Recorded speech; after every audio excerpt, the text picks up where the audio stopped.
The Secrets of TV is brought to you by the StarQuest Production Network and is made possible by our many generous patrons. If you'd like to support the podcast, please visit GiveStarQuest.com.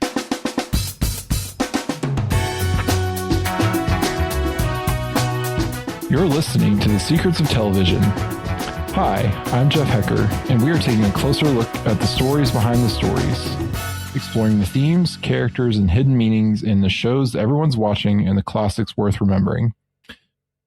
And joining me is Patrick Mason. Hey, Pat. Hey, Jeff. I gotta take shelter. The ABTF's here. I know. Watch out for the Alien versus Terminator Force. That acronym. And Rob Leonardi, who is not crushed like a twig. Hey, Rob.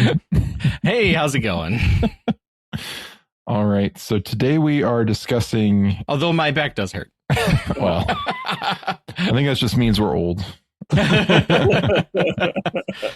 Oh. All right. And this week we are covering episode 6 of Daredevil Born Again Season 2 Requiem. So Fisk kills the doctor who treated Vanessa when he tries to comfort him. Then Fisk's staff and associates attend the funeral, prayed in Latin, while Fisk gives the AVTF Mr. Charles' hardware. Some armed men arrive at the home of Jessica Jones, but she takes them out. Soledad, not Claire, treats Bullseye. Angela wants to go to City Hall and observe a vigil. Karen argues with Matt about should they have killed Fisk, but Matt still refuses to consider it. At Vanessa's wake, the governor talks with Sheila about how Fisk may not have a choice in being removed, while Buck talks to the lieutenant governor about it being his time. It's Daniel's birthday and BB wants to celebrate with him. He is going to his mother's house and BB wants to go with him. Buck tells Daniel to forget about their car ride and that he must take care of BB. Buck tells Daniel to give BB false intel to see if she is the leak. Jessica meets Matt, and it was Mr. Charles who attacked her.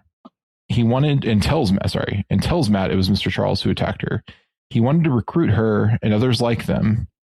She was injured in the attack, saying it happened after she had her daughter. Matt and Jessica destroy the warehouse, with Jessica almost being taken out by Powell when her powers give out for a moment. Heather goes to Vanessa's room at the wake and takes some jewelry and is still fighting her inner muse. She tells Buck what Muse did to her, and he asks her to show him what happened.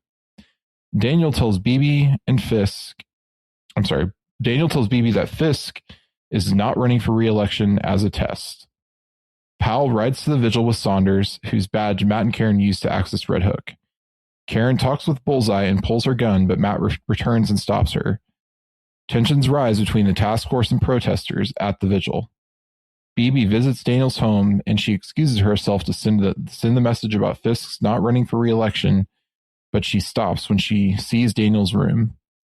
BB and his mom sing happy birthday to Daniel, and while the protesters don Daredevil masks, and Mr. Charles visits the governor, telling her he will solve her City Hall problem. BB leans in to try to kiss Daniel, but he pulls out the USB drive that she had taken, and that he doesn't know if he can protect her from Buck anymore, as a protest escalates at City Hall. Buck tells Fisk the governor is pulling their support, while Angela projects the video that Soledad, the restaurant owner, and others recorded as the protest turns violent. Matt visits Fisk, telling him they have to end their fight, and that they should both leave New York, telling him to imagine they never met. Fisk then attacks Matt, and Powell kills Saunders as Powell orders the task force to fire on the crowd.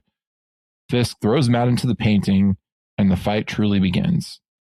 Angela's friend is hurt, and Fisk taunts Matt, while Karen is caught by Powell trying to help Angela's friend. All right, so as usual, get y'all's impressions of this pretty action-packed episode. So, Pat, what were your impressions of the episode? I generally liked it. It explored a couple of themes that I think I've enjoyed watching. You know, Danny and BB's sort of relationship grow over time. Danny's confrontation of her, BB's backing down from her journalism thing, but you know, without Danny knowing, I guess. So we'll see how that plays out. We have Jessica Jones come back in, although her powers are a little sketchy. We have, I guess, the resolution of the infiltrator AVTF officer sadly. We see the formal resistance go up. We see we get a fight between Fisk and Daredevil. There's a lot going on in this, and it's very much sort of all played out as a in the style of a Requiem, which is I'll get into that. I'll do my 10 minutes about music later. But it's all set very well and flows very well, and really enjoyed it. Awesome. What about you, Rob? Yeah, I did not enjoy this one. It wasn't a bad episode, but this is probably my least favorite episode so far. Yeah, I mean, it had everything that Patrick said, but it just, you don't get enough Jessica Jones in it. You don't get enough of the stories that you get some resolutions, I guess. The AVTF, that acronym guy, that got killed because in the middle of the protest to kind of justify attacking the protesters. But I don't know. It kind of left me wanting more. But at the end of the day, I just feel like it was a lull in the season. Okay, that's interesting because I thought this episode was, I would call it anything but a lull. I mean, it was very action packed, especially after we had the episode last week that was kind of much slower, didn't really have any major fights or major action. It was kind of the calm before the storm. And then this week the storm broke in a lot of ways. So I agree. I mean, I hope it's not the end of Jessica Jones in this season. I don't think it will be, but I hope that we see her back in the season and then, beyond and future things as well. And just, it's kind of, I mean, it's at that place in the season where you've got to start setting up the season finale because we're, 2 episodes away from that. So we've got to set that up and kind of build up the tension, kind of touch on all these plot lines. So, because I think they pretty much touched on every plot line, kind of every story thread, unless there's one I'm missing. But no, I think they did. And and part of, I get it because of that, they can't spend a lot of time on any one of them. And I think that's my biggest complaint. Just like I said, it was a good episode, but it wasn't something I liked. It was just kind of overcrowded, and I don't know, maybe if they had this split into 2 episodes and added more stuff to it, or if they, but it's really much that it's we had the calm before the storm. Now we have the breaking of the watershed right here without actually seeing what happens. And so it leaves you wanting to the next episode, but it's just like, oh, come on. Like, yeah. That's where you ended it. Yeah. I mean, I didn't mind it. I assume the next episode is going to be, which we'll talk about, is going to really be the more of the fight with Fisk and Matt, and then I think the next episode is going to be mostly action with because they've got the task force now has Karen, so Daredevil's going to have to go get her probably, or try to go get her. Whether he succeeds, I don't know. And kind of setting up a big, whatever the final season finale is. So, yeah. So I guess we can start with the funeral here. I think it's interesting that Fisk is wearing, I guess we start with the doctor's grief speech, which was just even if you don't know that Fisk has murdered people and squished people's heads in car doors or with his bare hands, he's got a lot of stuff at his disposal. A lot of he has a lot of anger. He has a lot, you can probably find that out pretty easily. He holds a grudge. And I clocked that the doctor was not long for this world last episode. I was like, this guy's Vanessa's not going to make it, and he's going to be responsible. Now, if he hadn't given the whole grief speech, I don't know if Fisk would have, given him the hug of death. But what did y'all think of that scene?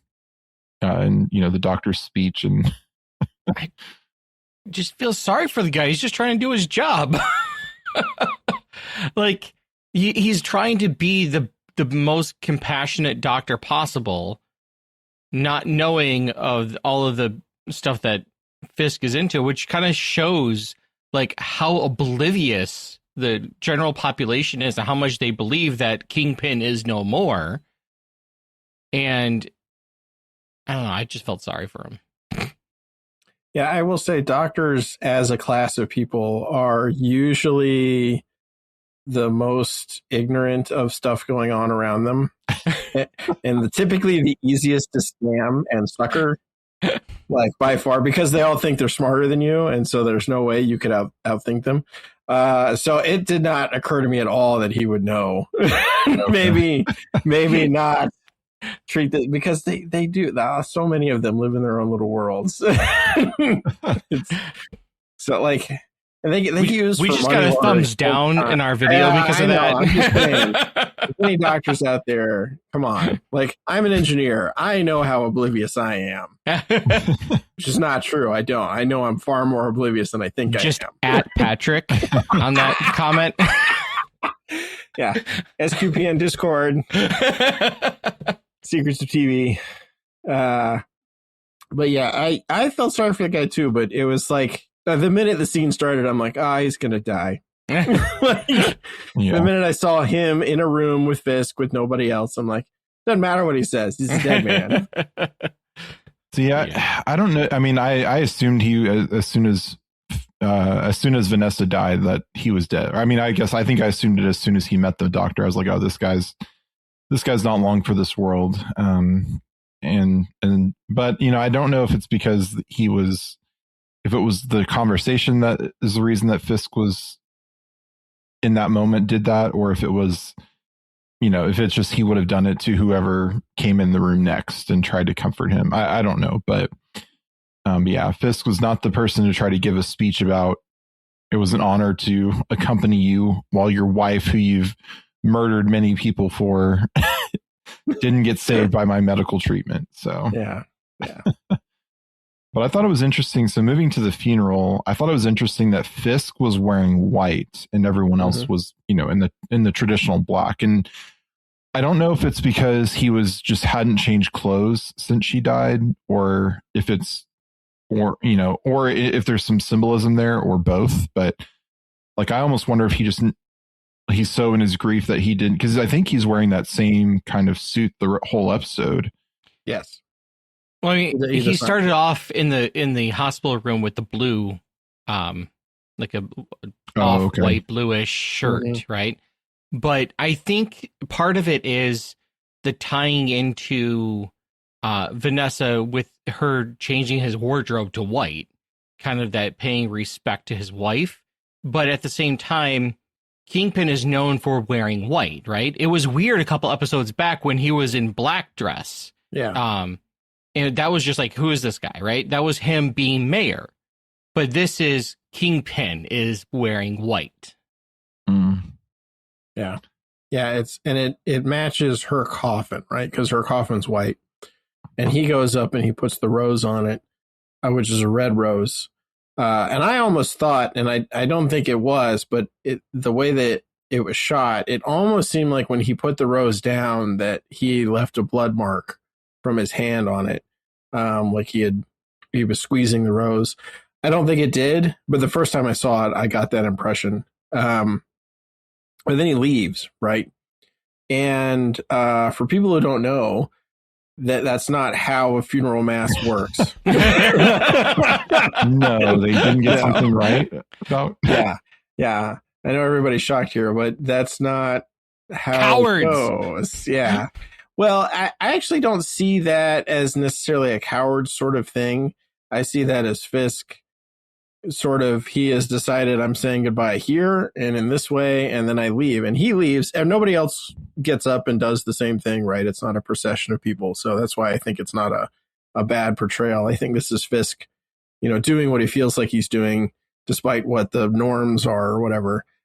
And he leaves, and it sort of fades to white as he leads into the sun, right? There's this dark blackness, and sort of it's kind of this rebirth for Fisk, going back into the world, and now he's Kingpin, right? He was Fisk in the same way that we have Matt's transformation into Daredevil, right, which we accomplished through the course of last season. We have Fisk's transformation back fully into Kingpin, right? I think despite all the terrible things Fisk does as mayor with the Safer Streets Act and the, kind of really building up of the port and whatever and everything he's doing there, he's still doing that as Mayor Fisk of New York, right? At this point, he then gives all of the weapons he had stored for the CIA to the AVTF people to go after the vigilantes. He's effectively moved out of that space, and he is now Kingpin. For me, this episode was very much the characterization of, if we've been from the get-go from this series watching in the opening of the show, the falling apart institutions, right? So we've seen Lady Liberty fall apart. We've seen Lady Justice. I've not necessarily seen the church one yet, so I'm interested in where that's what they're gonna do with that, where they're gonna go with that one. But we also see Fisk fall apart, kind of crumble apart in that. And I think we're there, right? I think we're finally, and one of the shots in the opening is his fist with his wedding ring on it. And the fist detaches from his arm and falls to the ground, right? And so I think we finally have seen most of that show. I'm very interested to see what they're going to do with the church piece. But this is like Fisk. That whole scene is about Fisk leaving Vanessa behind, leaving the whole Mayor Fisk thing behind and becoming Kingpin. I wonder if the church thing we've already seen with his kind of losing the faith, especially after Foggy and everything like that he kind of lost his faith. He stopped going to church. He only prayed the St. Ives prayer and the St. Lucia prayer. That's all we've seen, when previously he was in church all the time. But which, by the way, speaking of the church, that was like the smallest church I've ever seen. Mm-hmm. Tiny, very tall, but very short. Like maybe that's just a New York thing. I'm not sure. I've never been. So if there's any New York people out there, let us know if the churches are like that. Yeah, I haven't really. I always skip the opening credits, just because I want to see what's happening. So Jeff, I didn't know. Gotta get to it as quick as possible. So you gotta set the mood. But yeah, so that's interesting. I'll have to pay attention to that next time. But yeah, speaking of Fisk setting up the confrontation with Valentina. Or with Charles by taking the weapons, and that sets up a big conflict with him and potentially Valentina, and especially now that the weapons, not only did he take them, but now they're all destroyed, or most of them are destroyed. So it's not like he can give them back at this point either. So that's going to be an interesting confrontation, whether it happens with Mr. Charles in this season, or if it's going to be like, will we see Valentina show up? And we know the new Avengers with a Z are somewhere around there, or potentially, depending on the timeline. But were they really blown up though? I mean, yes, there was a big explosion, but guns and things like that don't just blow up. Crates looked those crates looked empty.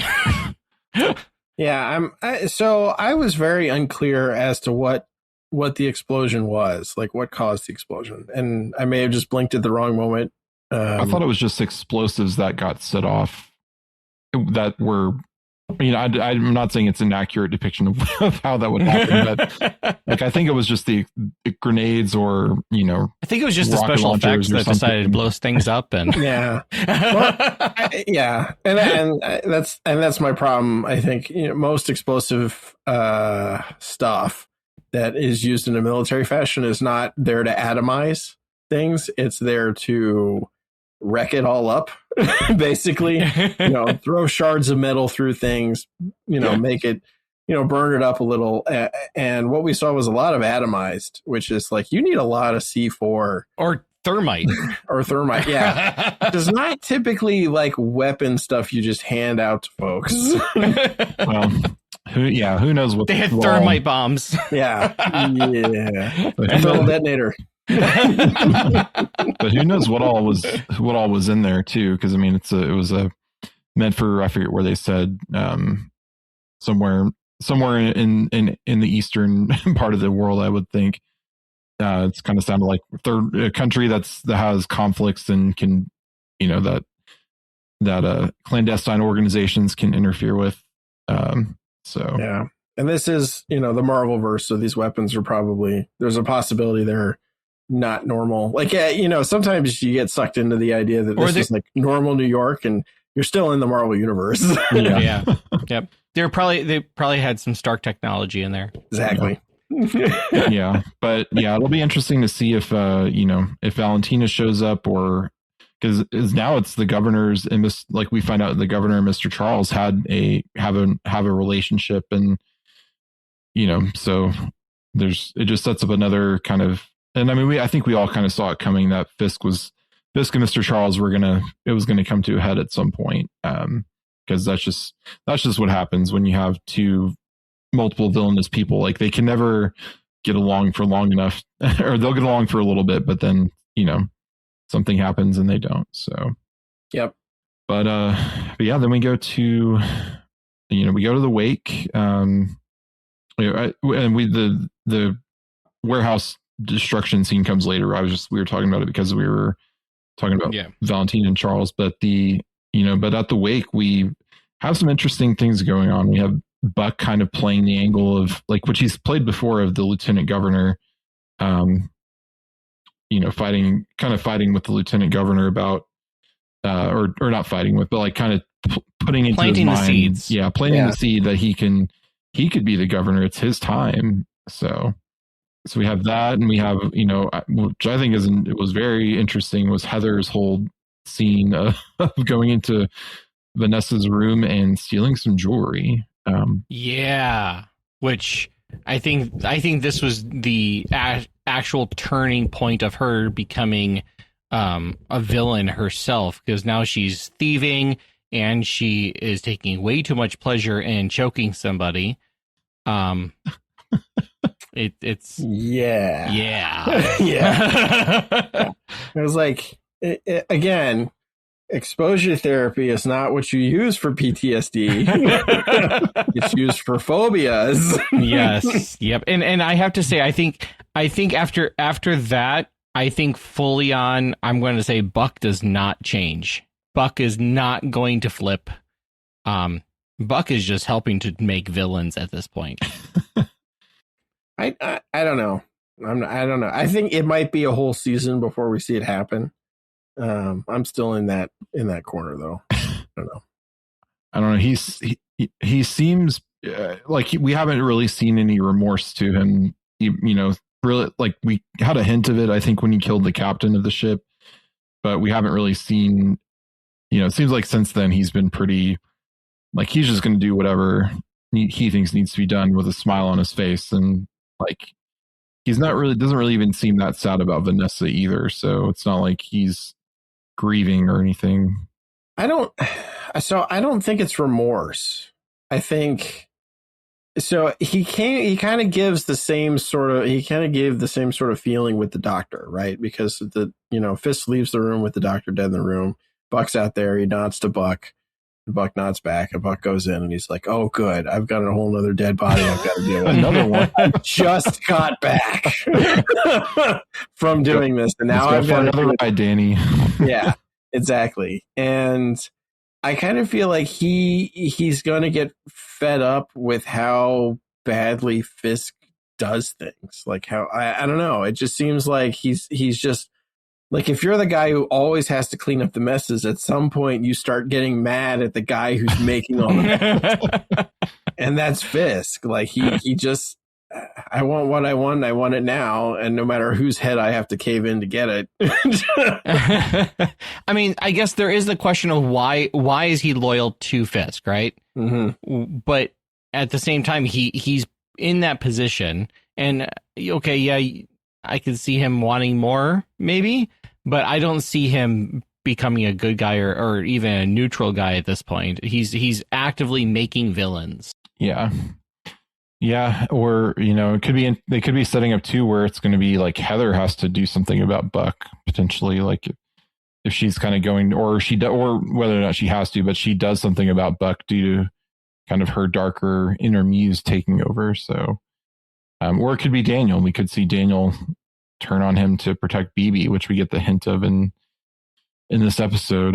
Because that's where at the funeral is where Buck tells Daniel he needs to watch her and to give her that false intel. And he says that both him and Fisk have proof that it's BB. Yeah. Which is, what proof do they have if they still need Daniel to do stuff to figure it out? No, I didn't think he said he had proof. I think they said they needed proof. No, I'm pretty sure. I mean, I can check real quick, but I'm pretty sure he said that both him and the mayor had proof. Yeah, he might have said that, but they could have just been like, we suspect this and we're going to plant this, they're always playing the angles. So they're going to plant that seed of doubt within Daniel. And he already has doubt. Like he already kind of suspects her anyway. So they're kind of like, and now that Daniel's buried a body, like he's in it now. He's in it. Yeah. He's definitely in it now. And that's where, and even though Buck's telling, just put it behind you. Like, it's fine. Don't worry about it. Yeah. But you're now an accomplice. So, yeah. Yeah. No, going back to the Muse scene or the Heather scene. Oh, it was shot really well. Like the way they did back and forth between her and the tears coming from her eyes matching the blood coming from Muse's eyes on his mask. Like it was shot for shot. And the whole thing starting with like they Dutch angled like almost vertical horizontal and then back again to show you like she is not getting better. She is getting so much worse. Yep. So I checked it real quick and he says, okay, do you have proof? Well, I do. And more importantly, the mayor does. Yeah. So, and then that's when he goes and tells him to do the barium meal test. Yeah, I still think it's Buck kind of playing Daniel, saying like just because they may not have the proof, but they want Daniel to get it for them. I mean, although I think at this point they don't really need they'll do whatever they want. They don't really they don't really need the proof to like throw in her cage, but they want Daniel to be they want him bought in to their whole operation. So I think that's why Buck is kind of pushing Daniel so that because he's kind of bought in with the body, but he still has that soft spot for BB. So until BB's the body. Yeah. Yeah. And then just to continue their thread a little bit, Daniel does give her the false intel. Happy birthday, Daniel. It's like, why are you messing with me? Why is your name on my calendar? Because I'm your friend. It's your Psycho. Which, by the way, we do not meet a father. Okay. And the mom was talking about how great Mayor Fisk was. Just saying. I mean, her son works for the guy. I mean, yeah, gotta talk him up a little bit. Yeah, I don't know. I think if it was going to be that Fisk was the father, they would have revealed that. Like there would have been something like Daniel's figuring it out or something. Like, and I think it's. I thought I figured it out already. It's fine. So the photo that BB looks at up in his room, is that just Danny? That's what I thought. It looks kind of aged as if it could have been like his father. Yeah. But it's blurry enough you can't tell. Right. I felt like there were two figures in that shot, and one of them was like a young Danny and the other was supposed to be his father, but it was so dark and blurry that I couldn't tell. Or it could be Fisk with hair. True. I mean, both those could be true. Yeah, because Daniel when he was telling BB what they were going to do for his birthday, she said, we're just going to go to my mom's house and have dinner. And she wants to go. And like, I do think that BB generally, like, I think she genuinely does care for Daniel as a friend, and maybe more. Apparently more now. Yeah, maybe. Or was it all a plan? I kind of feel like it wasn't. I mean, because just, prior to the lean into kiss scene, she's about to text out the quote unquote fake news that she's got. And then she deletes it. So I kind of feel like at that point, it's no longer, I'm getting buddy with Daniel to pump him for information. It's, I'm getting buddy because I actually like this guy. Yes, exactly. Yeah, I think she does. I think she does like him, and it's funny because they've kind of swapped now that Daniel seemingly, like, he may have feelings for her, but he's also like, he's on to what she's doing. And so that's kind of, he's always going to clocked it. Yeah. He's always going to suspect that she's working an angle against him, I think. So it kind of sets up it's not a relationship built on trust. If they ever do have a relationship. So yeah, because when she goes up to she says she's going to the bathroom, and then that's when she's going to text. I guess, is she going to text Karen that information? I wasn't really clear on where that was going, but I don't remember seeing where it was being sent. It was like something that said too hot for the BB report. Yeah. And I didn't know if that was like a drop location or a reminder for later or what that was. Yeah. Right. It seemed like she was trying to like text somebody. And like, I thought she was doing it as like a text to Karen possibly, but I don't know. They didn't really make it clear, and it doesn't really matter, but but yeah, she deletes it. Maybe there's a whole network behind her extra filming, and it's more than just her. Yeah, could be. Makes sense to me. Yeah, well, because the BB report is I think that's what she's doing. Like, that's her that's her like public facing thing. Yeah. And then so I think that's where Fisk is using her as propaganda, right, to make things look good. Yeah. Right. But yeah, they have their almost kiss, and Daniel tells her, like, he calls her that she's using him, but it interrupts right when they're about to like get into that conversation, when they see the protest kind of building up. So, that's toward the end of the episode. We're kind of jumping around because the episode does, but yeah. And before we move on to other things, did y'all have anything else you wanted to say on Daniel and BB story this episode? Or no, I mean, it seemed, it was pretty straightforward, what it was. Yeah. Oh, well, and of course his mom is in some kind of marketing scheme of some sort. I couldn't tell if it was like marketing scheme. I couldn't tell if it was like supplements or what it was, but that was, of course, it was just funny because like that completely matches Daniel's. Like, yeah, his mom would be into that. But that was funny too. They like, you have to take a blue pill and a red pill. All right, so then I think we get to like one of the biggest part. I mean, we've been waiting for it all season, is Jessica Jones. Woohoo! She makes her appearance with them, and it was revealed in a trailer. Like, I think after episode 3, maybe it might have been episode 4. They did like a now streaming trailer where they kind of showed more of Jessica, and they said they went after my daughter. So if you saw that trailer, you knew this was coming. But what did y'all think of Jessica Jones' reintroduction to the MCU / introduction to the MCU, depending on how canon you consider the Netflix stuff? As I mentioned before, it was way too brief. Like, you just get the taste of, hey, she has a daughter. Don't know if the daughter has powers, which, I mean, canonically, she calls the daughter Danielle, and if it is the same Danielle in the books, is Luke Cage's daughter, and she has the powers of both Luke Cage and Jessica Jones. And her nanny is Squirrel Girl, so, I think, who was that actress that was trying to be Squirrel Girl?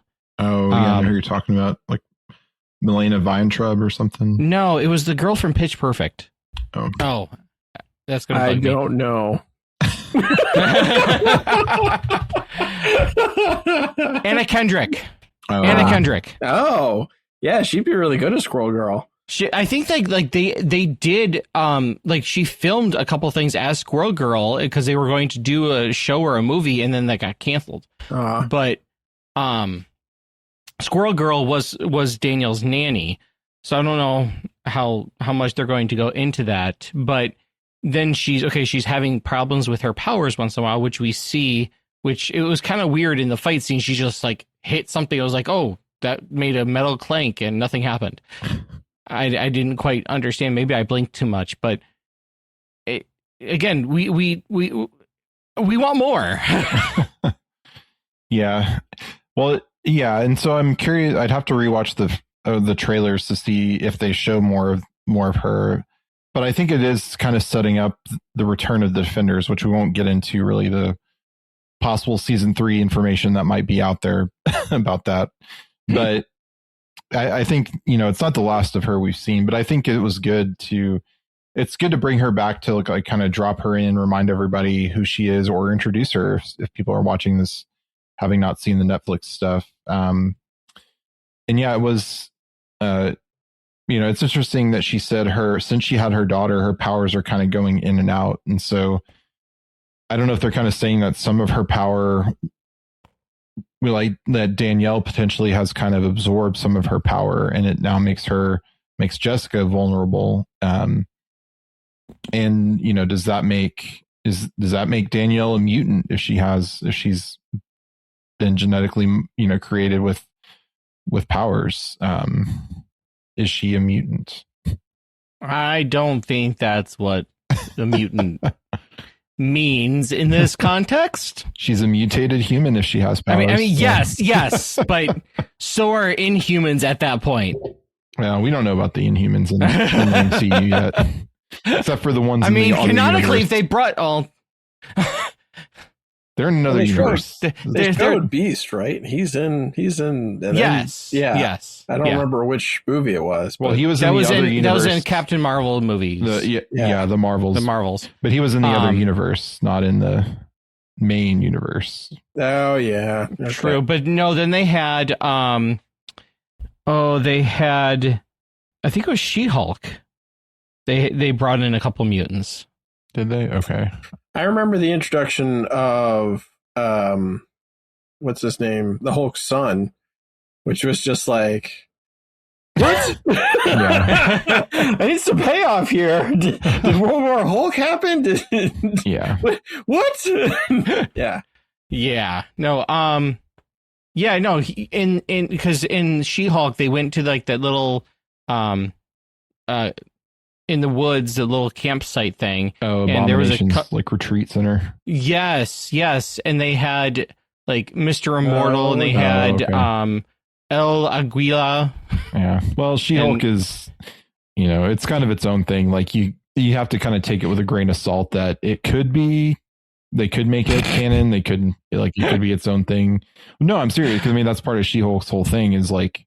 She kind of breaks the fourth wall like Deadpool. Like she talked to a robot named Kevin. So. Well, she came out of, Disney Plus to talk to Kevin. Like it's right. Yeah. More fourth wall breaking than even Daredevil, which she did at first anyway. So. But yeah, they were, they basically said that Valentina, well, I think they said Mr. Charles, but was going after Jessica because he tried to make a deal with her before because he wanted people with powers. And that's kind of Valentina's thing right now with the new Avengers. Again, don't know the timeline, fuzziness, wibbly wobbly.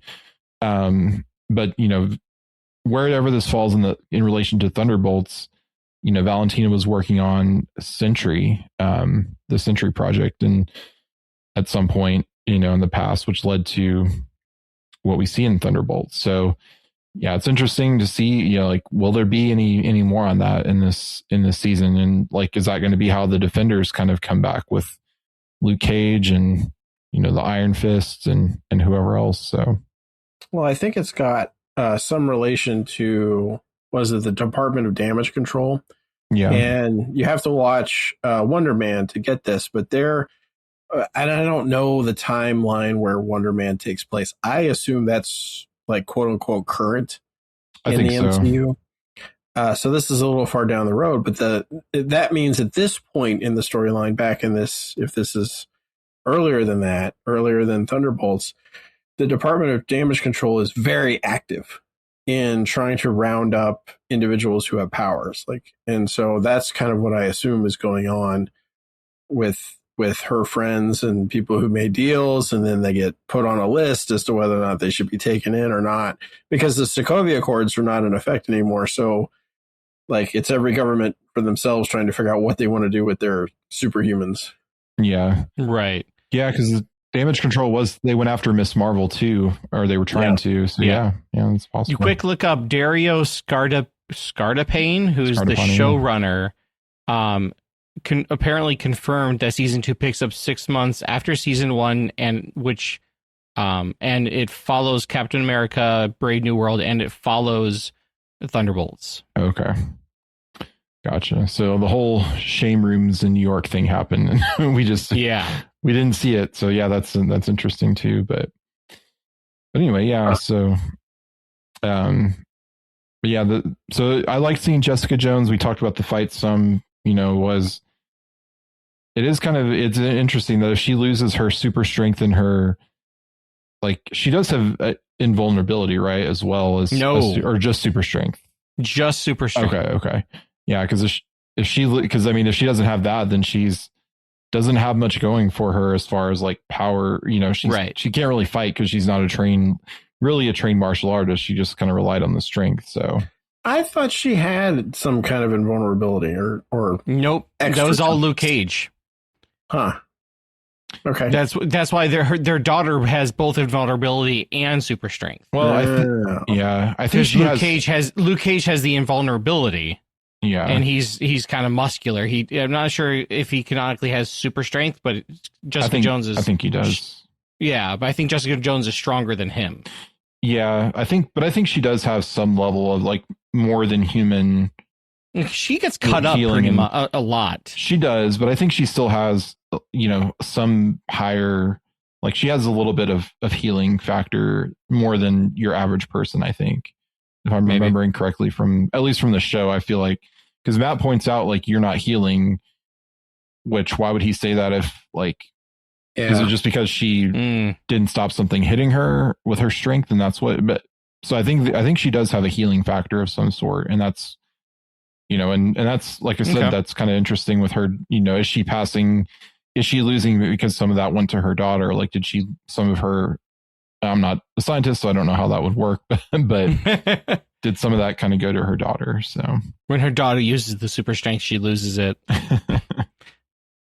But yeah, they blow up the warehouse, or somehow the warehouse blows up. Unclear. Yes. Yes. Somehow. But yeah, then we kind of move into the final part of the episode, which is the big.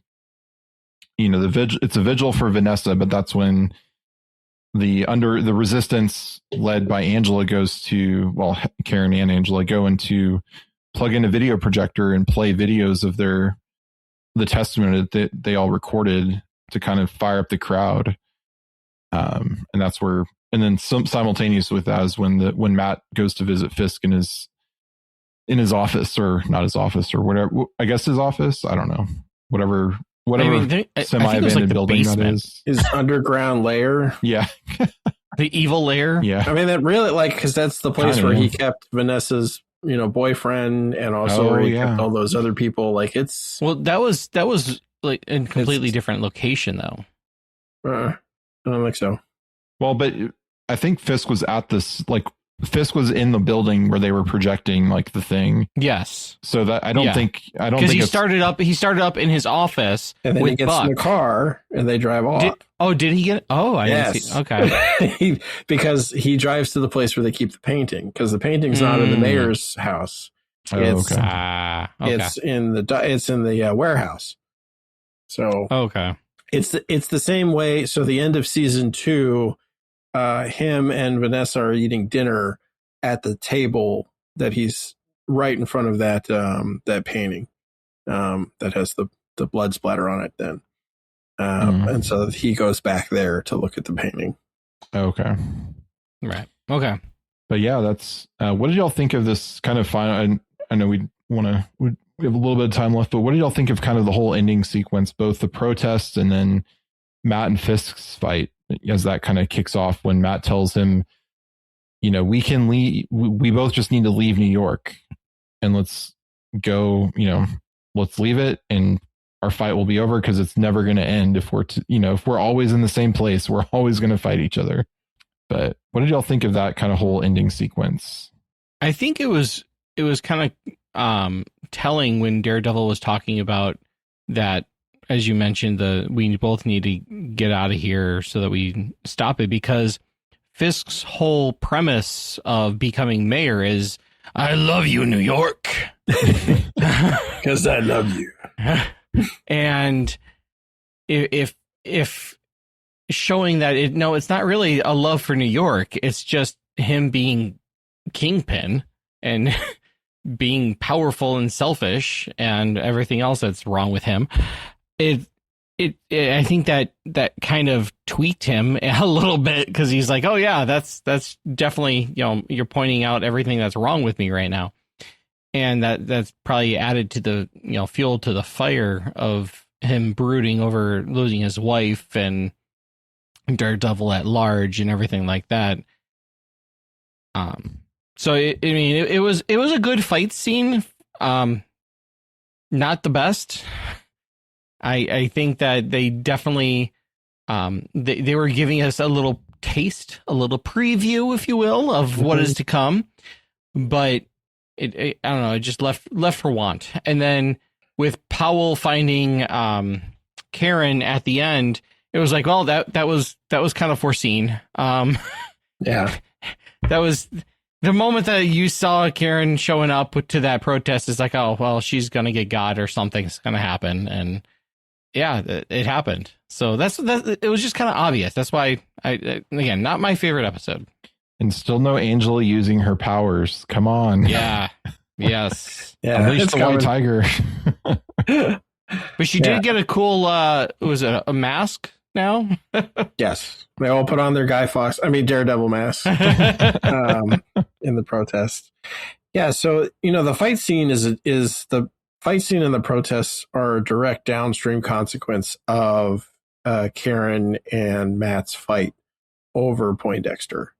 Right, because Matt comes back from the random destruction of all of the weaponry and, meeting with Jessica Jones to find Karen about to kill Poindexter, which Poindexter's goaded her into. And you're kind of thinking to yourself, I think she knows that and maybe she wouldn't pull the trigger. And then I was expecting the gun to be empty and her doing it just to spite him. Right. Something like that. But then she gets her hand knocked out of the way, or the gun knocked out of her hand by Daredevil. And then they get into a really big fight. And it's a great, one of the better lines in the show, I think. It's the, why do you keep choosing people over the people you love? Or it's something like that. The way she says it is very poignant. Plus she's yelling. But she does it. That scene, she acts very well in that scene. They give her a lot of emotional cues, and the fight between, Matt, sort of, who has saved Poindexter on the grounds of mercy and doesn't want to see him die for vengeance, but Karen pointing out the very real fact that you may have to kill Fisk, because if you don't, he will kill us, right? And that's what she basically lays out for him. She says, if you don't kill this guy, you not taking him out resulted in the death of Foggy or in the death of these other people, because you didn't do, you didn't kill him. You gave him over to justice, right? And he eventually got back out. And then she says, I didn't change, I grew up, which is, a very poignant notion, although it's honestly kind of childish when you say that sort of stuff. But that results in her going out to the protest with Angela, right? And taking the files with the confessions isn't the right word, but the descriptions of what happened to the people who were the testimonies and displaying them. And it sort of really amps up that whole thing. And, you know, if it had just stayed without the projections and everything, I don't know how violent it would have gotten.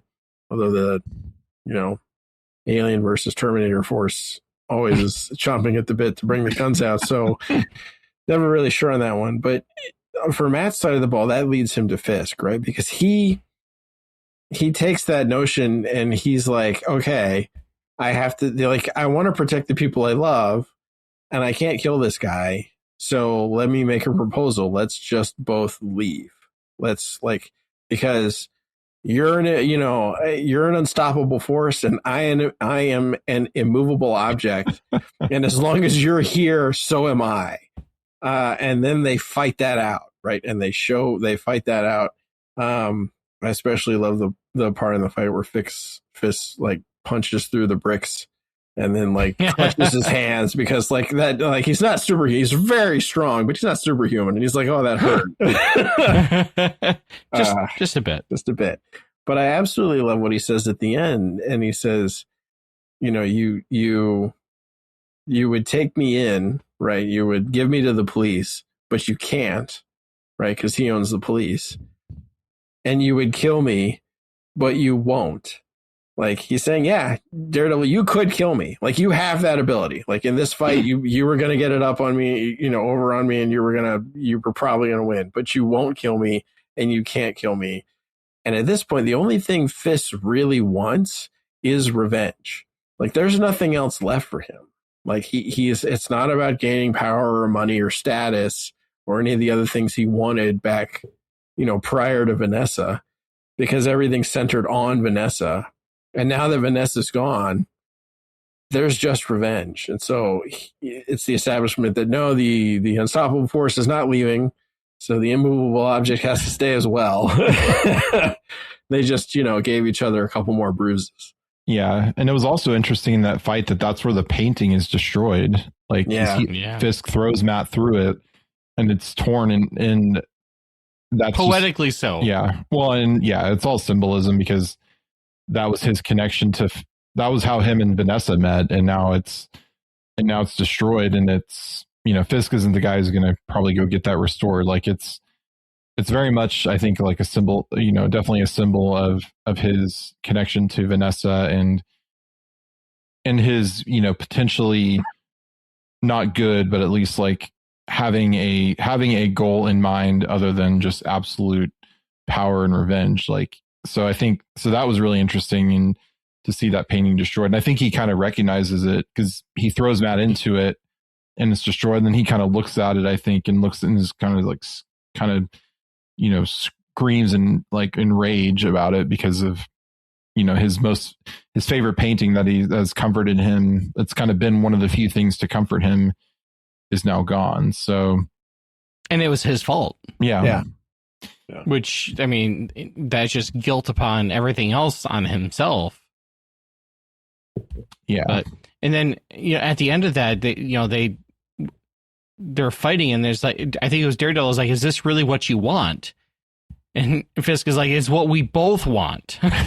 Yeah. And it's like, I can see, you know, this is where they're coming to the head of taking out their vengeance on each other. But I think at this point, Daredevil, because of last episode, and he was finally able to kind of work through the remembrance of Foggy and work through, you know, the core of what he is doing as Daredevil, that he was able to come in here with more of a level head and be like, look, like, let's both get out of here. Is this what you really want? Like, he's kind of already, in a sense, and not, I wouldn't say completely forgiven, but in a sense, having that mercy that Foggy was asking him about last episode. And he's trying to make peace. And you can see he was holding back in his fighting with that.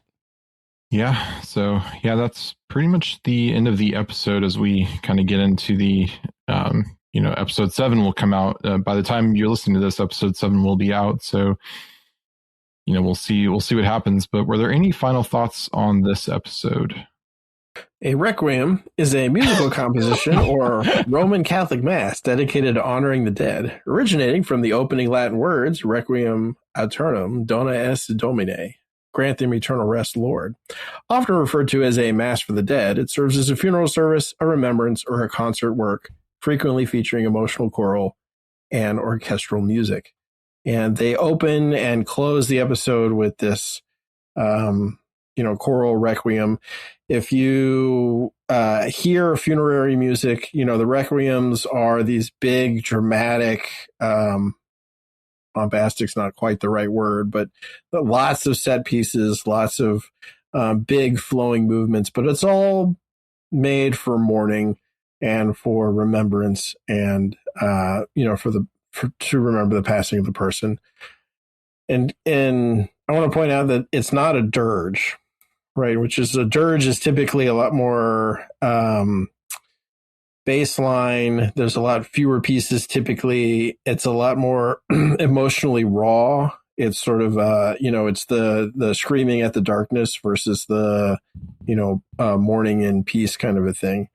And I find it interesting that we kind of start in the space of the requiem, and by the end of the episode, we're kind of in a dirge as Matt and Fisk beat the snot out of each other or beat each other senseless. And I thought the musical composition for this episode was very well done. It was all pretty much orchestral, and the way they brought both the beginning and the end together.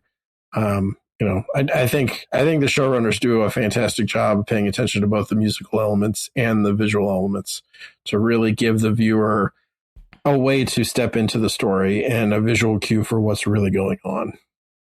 Nice. And yeah, one other thing that just a note, and I didn't pick up on this. I had to listen to the official podcast, but they mentioned that as Matt's suit gets more and more worn as the black. Oh, I was going to mention that. You see the red kind of revealing. So it's kind of going back to the core of because he started off in the original Netflix show as like a black ninja, and then he eventually took on the red, put on the red suit.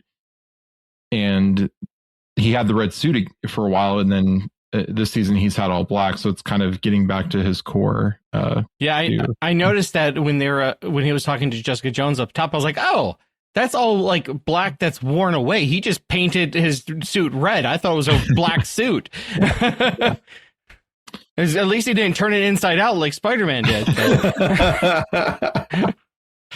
All right. Well, I think that is it for this episode of The Secrets of Television. We'd like to take a moment to thank all of our patrons who make this show possible, including Daniel S., Denise I., Joseph L., Luis D., and JPL. Their generous donations make it possible for us to continue The Secrets of Television and all the shows at StarQuest. And you can join them by visiting GiveStarQuest.com. And be sure to follow the show on Apple Podcasts, Spotify, TuneIn, your favorite podcast app, or at the StarQuest YouTube channel at youtube.com/StarQuestMedia, where you should like, comment, subscribe, and click the bell to get notifications.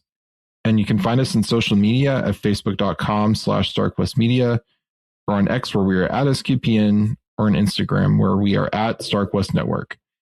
And we'd love to hear from you. What did you think of this episode of Daredevil Born Again?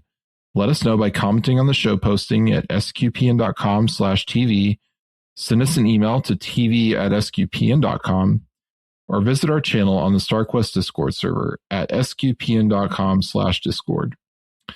So we'll be back next time with our discussion of episode 7 of Daredevil Born Again Season 2. Until then, Patrick Mason, thank you for joining me and sharing the secrets of Daredevil Born Again. You're very welcome. And I'm going to enjoy being on that barium test diet. And Rob Leonardi, thank you too. Et cum spiritu tuo. And once again, I'm Jeff Haecker. Thank you for listening to The Secrets of Television on StarQuest. And remember, are you afraid to see my true colors shine? Here's another show on the StarQuest Network you're sure to enjoy, The Secrets of Middle-earth. Find it wherever you can find podcasts or at sqpn.com/Middle-earth.